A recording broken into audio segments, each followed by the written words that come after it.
Radio PO, c'est le premier podcast entièrement dédié au métier de l'organisation, par et pour les pros de l'organisation, conçu et animé par vos deux hôtes, Diane et Barbara.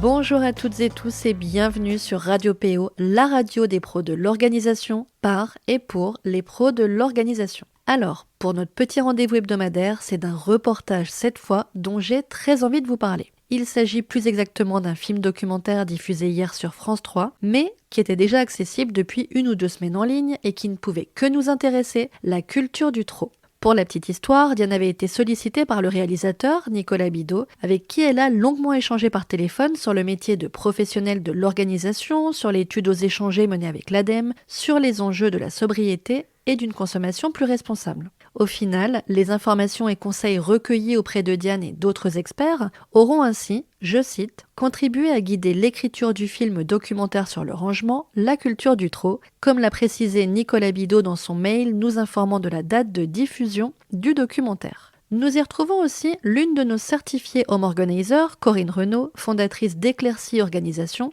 que nous avons eu plaisir à recommander dans le cadre de ce projet. Ce film documentaire part à la rencontre des petites manies de la vie quotidienne pour dresser le portrait humoristique de notre rapport à l'habitation domestique. On y découvre différentes typologies de personnes, tantôt maniaques de l'ordre, tantôt bordéliques ou encore accumulatrices. Mais ce qui est intéressant, c'est finalement d'essayer de comprendre ce qui leur convient ou les rassure dans leur mode de vie que tout oppose. C'est ce point de vue objectif que j'ai trouvé très intéressant. À aucun moment on ne ressent de jugement ni même de parti pris. Et, comme l'a dit très justement Isabelle, l'une des stagiaires de notre promotion en cours qui se reconnaîtra sans doute, ce documentaire est aussi une invitation à la tolérance. J'ai trouvé ça très vrai dans la mesure où chacun raconte son rapport personnel à l'objet et où les arguments des uns et des autres se défendent.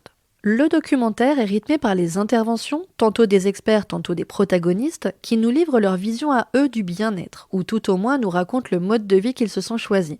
Ces différents témoignages nous amènent subtilement et de façon déculpabilisante à nous interroger sur l'encombrement de plus en plus fréquent dans notre société, sur nos modes de consommation et sur ce que notre tendance à être très ordonné, bordélique, minimaliste ou encore accumulateur compulsif peut bien vouloir dire de nous.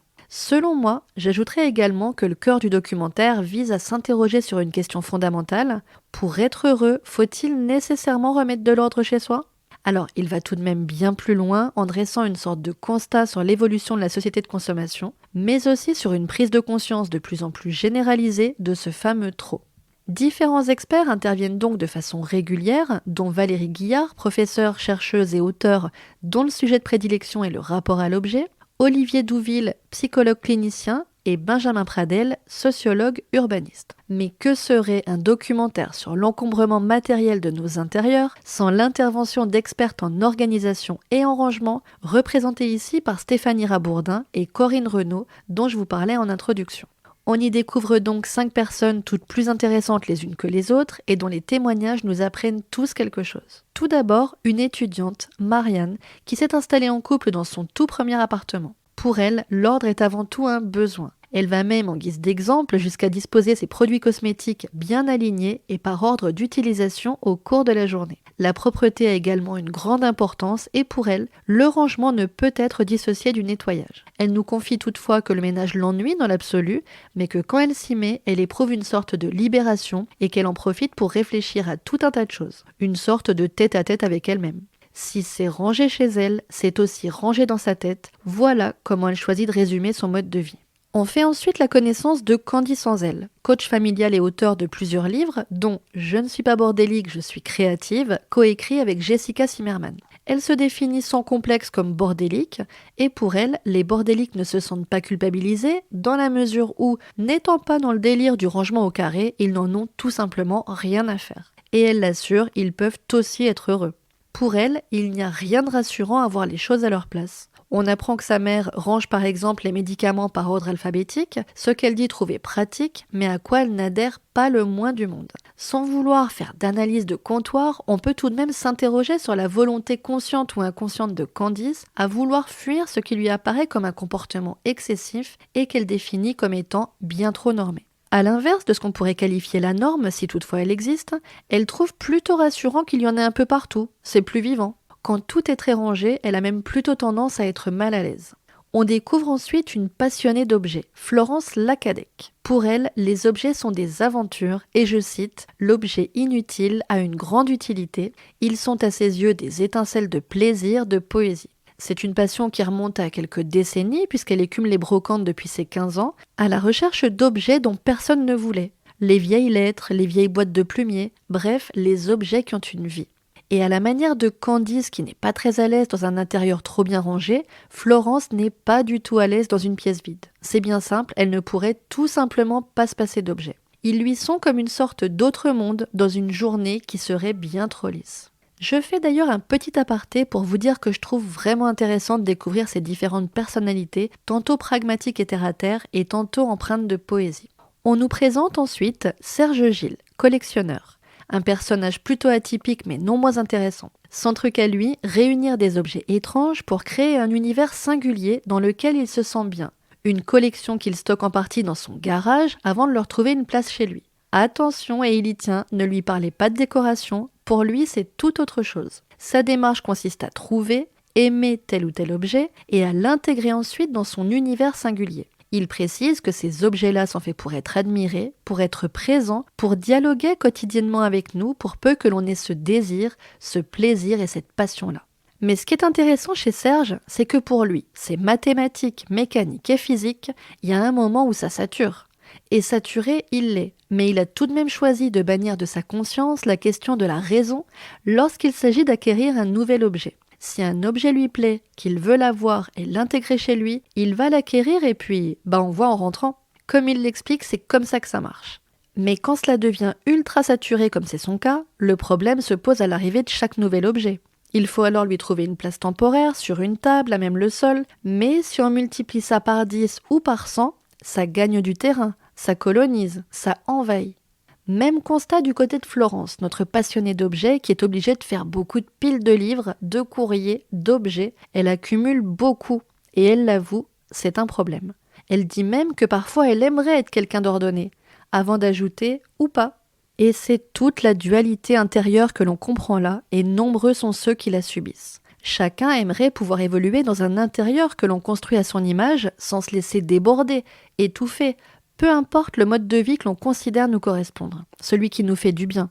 Et celle qui en parle très bien, c'est Valérie Guillard. On la connaît bien avec Diane pour son travail des plus intéressants sur les notions de rapport à l'objet et de sobriété. Diane l'avait d'ailleurs invitée à participer en 2018 à la toute première journée des professionnels de l'organisation de la FFPO. Alors, la FFPO, donc c'est la Fédération francophone des pros de l'organisation, pour ceux qui ne connaîtraient pas encore. Elle était également l'une des 3 chercheurs qui ont participé à l'opération Oser changer, que l'on a menée aux côtés de l'ADEME pendant près de 2 ans. Elle explique que notre société est très focalisée sur le rangement, et qu'en plus de l'engouement de Marie Kondo et différentes écoles de pensée, pour elle, cela vient certainement et plus profondément d'un réinvestissement du lieu d'habitation. Habiter, c'est constituer un lieu à soi, qui nous ressemble et dans lequel on est bien, dans lequel on se sent en sécurité et dans lequel on a plaisir à être. Elle le rappelle aussi, aujourd'hui on y travaille, beaucoup plus qu'hier.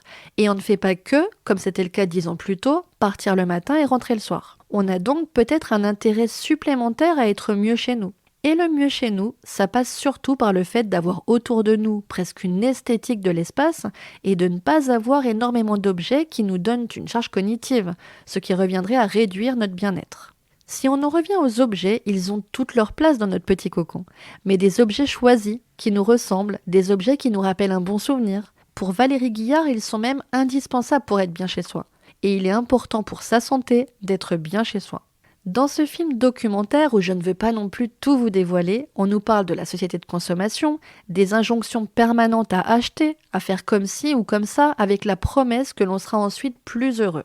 Car derrière le rangement se cache aussi une tendance à se sentir bien, une aspiration permanente au bonheur assénée comme une norme.